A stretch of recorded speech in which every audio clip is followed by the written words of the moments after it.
लौड़े परदेसी, साथ क्या निभाओगे?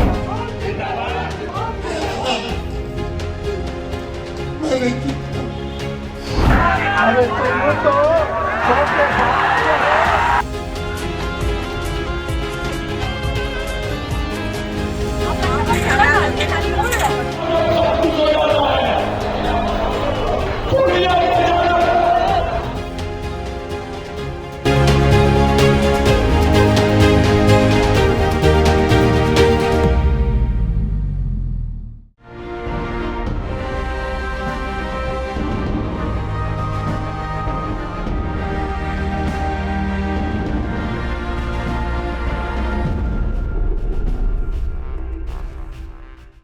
नमस्कार, आप देखना शुरू कर चुके हैं कैपिटल टीवी बिहार और मैं आपके साथ सरोज सिंह। देखिए, वैसे तो हर एक चुनाव के अपने अलग अलग रंग होते हैं, लेकिन 24 के चुनाव में लगता है अभी से ही इतने सारे रंग बिखेरे जा चुके हैं कि कहना मुश्किल है कि आगे क्या होगा। अभी तो पहले चरण का मतदान ही नहीं हुआ है, तो कौन कौन से रंग हैं 24 के चुनाव में आप देख ही रहे हैं। कोई रो रहा है, कोई हंस रहा है, कोई गाना गा रहा है, कोई गाय का चारा काट रहा है, कोई अपने अंदाज में अनाप शनाप बोल रहा है। तो ये सारे रंग हैं चुनाव के। और एक तस्वीर की चर्चा करना हम भूल गए, वो तस्वीर है मुख्यमंत्री की जो अशफाक करीम के पैर छू रहे हैं। लोग पूछ रहे हैं कि आखिर इस तस्वीर का मतलब क्या है, कोई गलती हो गई है या फिर कोई सियासी संदेश देने की ज़रूरत पड़ गई नीतीश कुमार को। तो खैर, सारी तस्वीरों पर आएंगे, सारे वीडियो पर आएंगे। पहले हम एक एक करके बात करते हैं कि इन तस्वीरों का क्या मायने हैं और क्या ये ऐसी तस्वीरें और ये रंग अब 5 साल बाद ही देखने को मिलेंगे। फिलहाल तो दिखेगा नहीं, चुनाव के बाद हो सकता है 5 साल के बाद कुछ इसी तरह की रंग और तस्वीर आपको देखने को मिल जाए। तो शुरुआत करते हैं शांभवी चौधरी से।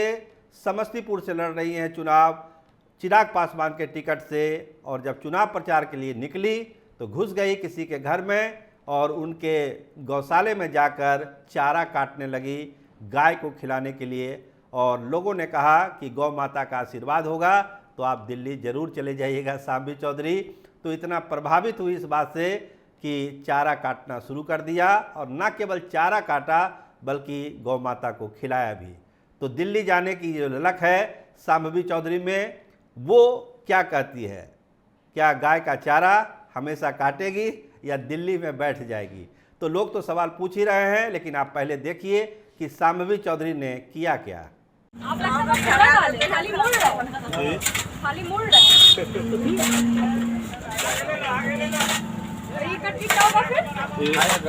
गाय के लिए, गाय माता के लिए, देखिए गाय माता याद कर रहा है। देखिए आप काट रहे हैं, वो याद कर रही है।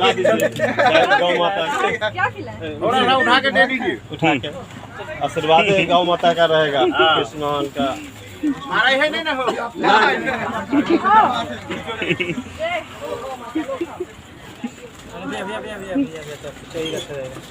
केला नहीं है? केला है गाड़ी में? केला है गाड़ी में, केला गाड़ी में है। उस पर रख दीजिए। डरो नहीं, डरो नहीं। हट जाए। नाम क्या है इसका?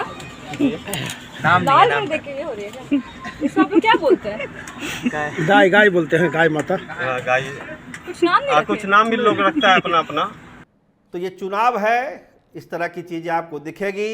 देखिए, बहुत लोग रो रहे हैं, बहुत सारे नेता। अभी देखिए, जिनको जिनको टिकट नहीं मिल रहा है रो रहे हैं। बहुत सारे बड़े बड़े नेता रो रहे हैं, छोटे की हम बात ही नहीं कर रहे हैं। तो शुरुआत की रोने की पप्पू यादव ने। पार्टी का विलय हो गया, टिकट नहीं मिला, रोने लगे। नॉमिनेशन करके आए तो रोने लगे और उन्होंने कहा कि पार्टी भी कुर्बान हो गई और हमको कुछ मिला ही नहीं, तो रोने में क्या दिक्कत है, रोने लगे। तो देखिए रोते रोते क्या बोल रहे हैं पप्पू यादव।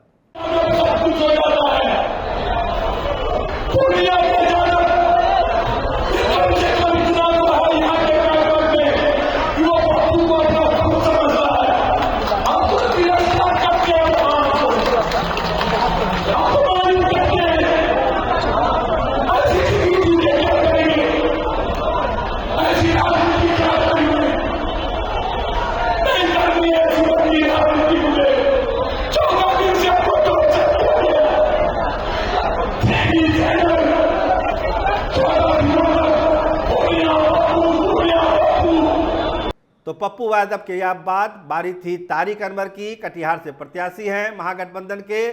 वो भी इतने भावुक हो गए, उन्होंने कहा कि अंतिम चुनाव है मेरा और इसमें चुनाव में आप लोग साथ दीजिए, और इतने भावुक हो गए कि रोने लगे, फपक फपक कर रोने लगे और दूसरे लोगों को उनको चुप कराना पड़ा। तो क्या तारिक अनवर कोई सेंटीमेंट हासिल करना चाहते थे, या ये बोलते बोलते सही मायनों में भावुक हो गए कि ये उनका अंतिम चुनाव है और कटिहार की जनता को उनको दिल्ली भेज देना चाहिए? तो देखिए तारिक अनवर वाला मामला क्या है।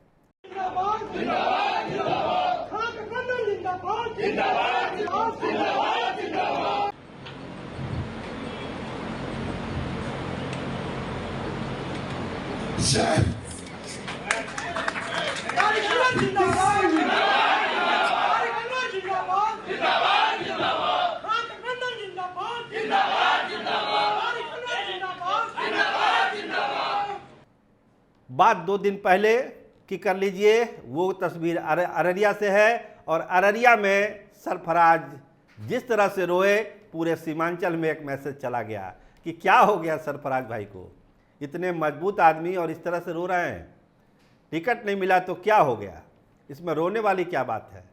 लेकिन जो बात है सरफराज खुद अपने मुंह से बता रहे हैं, तो सुनिए रोते रोते क्या बोल रहे हैं सरफराज।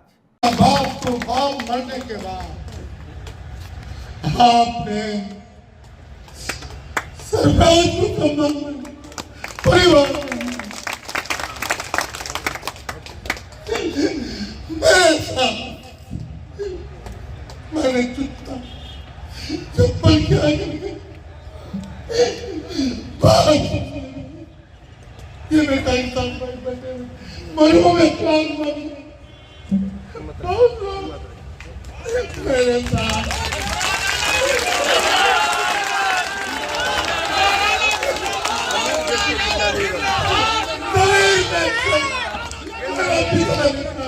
निर्दलीय लड़ रहा है। मेरा पिता निकाल था बेटा जमीन नहीं बेचना। देखिए ये जो तस्वीरें हम आपको दिखा रहे हैं, ये अब 5 साल के बाद ही आपको देखने को मिलेगा। फिर आपको पब्लिक प्लेस पे भाषण देते हुए कोई नेता रोते हुए तो नहीं दिखाई पड़ेगा, इस बात की तो गारंटी है। जिस तरह से मोदी की गारंटी है, उसी तरह मेरी गारंटी आप ले लीजिए, कोई नेता आपको मंच पर इस तरह से रोते हुए दिखाई नहीं पड़ेगा, ये मैं गारंटी के साथ आपको बता सकता हूँ। तो ये तो हो गई रोने वाली की बात। अब कुछ लोग गाना गा रहे हैं और इसकी शुरुआत कर दी तेजस्वी यादव ने।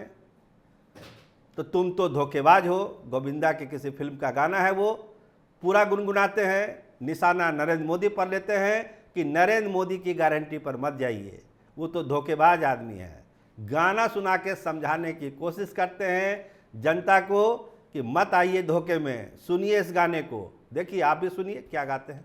अरे तुम तो धोखेबाज हो, अरे तुम तो धोखेबाज हो, वादा करके भूल जाते हो।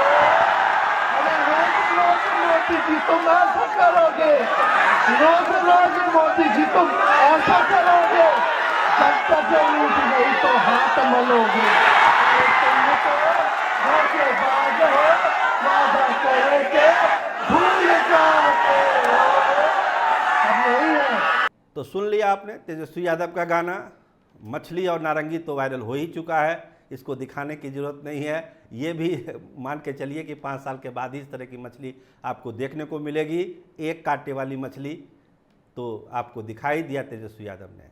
अब हम बात करते हैं दूसरे गाने की। वो गाना गा कौन रहा है? वो गाना गा रही हैं अर्चना रविदास, जमुई से प्रत्याशी हैं। चिराग पासवान के बहनोई को परदेसी बता रही हैं और कह रही है तुम तो ठहरे परदेसी, साथ क्या निभाओगे। तो इस गाने से एक बहुत बड़ा राजनीतिक संदेश वो देने की कोशिश कर रही हैं कि मैं तो जमुई की बेटी हूँ, मैं तो आपके साथ रहूँगी, आपकी बहन हूँ, भाभी हूँ, आपके साथी हूँ। लेकिन जो परदेश से आए हैं उनका क्या, वो क्या आपके साथ रहेंगे क्या? जीतने के बाद वो आपको दिखाई पड़ेंगे क्या? तो ये गाना गाकर अर्चना रविदास ने एक राजनीतिक संदेश देने की कोशिश की। तुम तो ठहरे परदेसी, साथ क्या निभाओगे, और सुबह पहली गाड़ी से घर को लौट जाओगे। अब देखिए इस तस्वीर को, रोहिणी आचार्य, लालू की बेटी, क्या कर रही है? चापाकल का पानी पी रही है।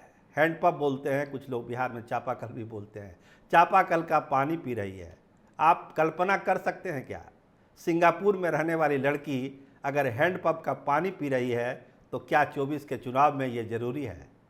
तो लगता होगा कि ये ज़रूरी है, इसीलिए रोहिणी आचार्य हैंडपंप का पानी पी रही है, पैर धो रही है, गांव के पगडंडियों में घूम रही है, सारण की रणभूमि में कूद रही है, घूम रही है, जनता का आशीर्वाद ले रही है। लेकिन ये जो पानी वो पी रही है, क्या चुनाव के बाद वो पानी वो कभी पिएगी? ये सवाल उठा रहे हैं वहाँ के लोग, सारण के लोग और बिहार के लोग भी। लेकिन चुनाव है, ये सब चलता है।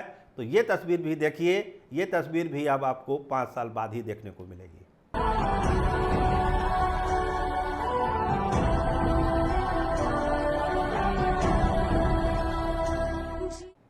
लेकिन सबसे बड़ा संदेश और सबसे बड़ी तस्वीर जो आपके तस्वीर पर, स्क्रीन पर है, वो है नीतीश कुमार की और अशफाक करीम की। कोई सोच सकता है क्या नीतीश कुमार की ऐसी तस्वीर भी आएगी? लेकिन ये तस्वीर आ गई। जनता दल यूनाइटेड में शामिल हुए अशफाक करीम मुख्यमंत्री से मिलने गए थे तो मुख्यमंत्री ने उनका पैर छू लिया। अभी नरेंद्र मोदी वाली कहानी बहुत पुरानी नहीं हुई है, जो मंच पर जो घटना हुई थी आपको पता ही है। लेकिन हम बात कर रहे हैं अशफाक करीम की। आखिर इस तस्वीर की मजबूरी क्या है? क्या इतने भावुक हो गए नीतीश कुमार कि उनको अशफाक करीम के चरण छूने पड़े, या कोई राजनीतिक संदेश सीमांचल और मुसलमानों को देने की कोशिश थी इस तस्वीर के साथ? लोग बताते हैं कि कोई ज़रूरत नहीं थी इस तरह की तस्वीर की, लेकिन ये तस्वीर हो गई, ये तो सच्चाई है। तो अब इसके राजनीतिक मायने आप देखिए या फिर भावना देखिए, जो देखना हो सो देखिए, लेकिन ये तस्वीर अपने आप में इस बात की गवाह है, ये बतलाती है कि बिहार की सियासत में जो हो रहा है फ़िलहाल वो बहुत अच्छा नहीं हो रहा है। तो चलिए, बहुत सारी तस्वीर आपने देखी। अगले 5 साल के बाद हो सकता है ये सब तस्वीरें आपको फिर कहीं देखने को मिले, किरदार दूसरे हों, लेकिन जो ये तस्वीरें हैं, अभी चुनाव शुरू हुआ है बिहार का और इस तरह की वानगी है। आगे अभी 7 चरणों में चुनाव होना है, 19 को पहला मतदान होना है। मतदान आप जम के करिए, जमकर वोट डालिए, वो आपका अधिकार है, उसका उपयोग जरूर करिए और देखते रहिए कैपिटल टीवी बिहार। आपका बहुत बहुत धन्यवाद, आपका बहुत बहुत शुक्रिया।